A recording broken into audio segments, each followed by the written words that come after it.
Solubio existe depuis septembre 2001, ce qui veut dire que nous fêtons nos 15 ans cette année.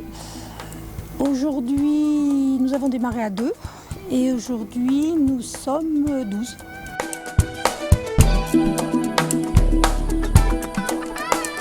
Il y a un très grand panel, on part de produits cosmétiques, puis des produits de droguerie pour la maison, puis des produits pour le jardin. Notre matière première, c'est les graines. Donc d'où viennent ces graines? Elles sont régionales, c'est 150 km autour de Solignac. Donc on va pouvoir approvisionner facilement 2 principaux oléagineux, le colza et le tournesol. Lorsque la graine arrive sur place, elle est réceptionnée par notre ingénieur hygiène-sécurité qui va prélever la graine, l'analyser et en fonction de ce qu'elle va y trouver, la destinera soit à la cosmétique, soit aux produits d'entretien. Et selon le type d'huile que l'on va obtenir, nous allons obtenir des gammes de produits différentes. Quand les matières premières sont moins haut de gamme, on va faire des savons basiques, les savons noirs évidemment qui servent à tout laver, et puis la lessive pour le linge, où on n'a pas besoin d'un super cosmétique pour laver le linge, c'est pas nécessaire, ce qu'on demande c'est de laver le linge, quoi.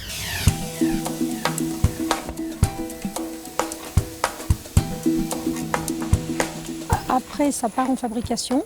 Donc là, les analyses sont très strictes et c'est elle qui donne le feu vert pour l'embouteillage. Il n'y a d'avenir pour la chimie que si on part sur des matières premières propres qui ne poseront pas de soucis dans les années à venir, mais dans les générations à venir.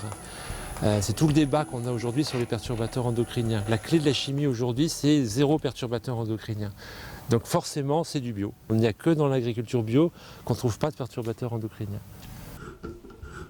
Les antioxydants par exemple, ne pas mettre d'antioxydants dans les crèmes, tout le monde en met, sinon les crèmes rancissent. Et il y a un enjeu énorme à sortir les premières crèmes sans antioxydants artificiels qui étaient remis dedans. Ça c'est les gros développements qu'on a en ce moment, qui sont difficiles. Si on parle vraiment d'argent, de valeur, on est plus économique. Le bon vieux savon en pavé, on va en prendre un qui va durer 6 mois, 1 an, quoi. Ça revient quand même beaucoup moins cher que le machin gel douche qu'on va prendre, ça fait 3 douches et puis on ne l'aime plus, on le jette, quoi. Bon, c'est un monde qui est très honnête. On connaît tous les marges des uns et des autres, tout est respecté. Dès qu'il y en a un qui triche, qui part dans de la spéculation, les autres ne l'aiment pas. Et le système ne monte plus. On a un savoir, on le fait connaître par les foires, par les salons. Beaucoup de magasins bio sont venus à nous, quelques pharmaciens. La grande distribution vient progressivement vers nous. Alors les gens nous disent « mais vous êtes fous, n'allez pas avec la grande distribution ». Je ne sais pas, on n'a aucun problème nous avec les premiers clients qu'on a. Ils sont très contents de ce qu'on fait. On n'est pas dans ces effets de mode, c'est pas notre combat. On est plus dans du long terme.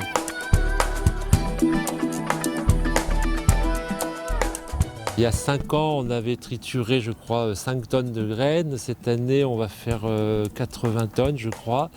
Et l'année qui vient, ça dépend des marchés qu'on va décrocher, mais on va être entre 100 et 200 tonnes de graines. Ça monte très vite. On est plutôt en moyenne sur du 30% de croissance dans notre activité. Donc cette année, on aura cultivé pour nous 100 d'hectares. C'est pas énorme, c'est un bon début quand même. Voilà.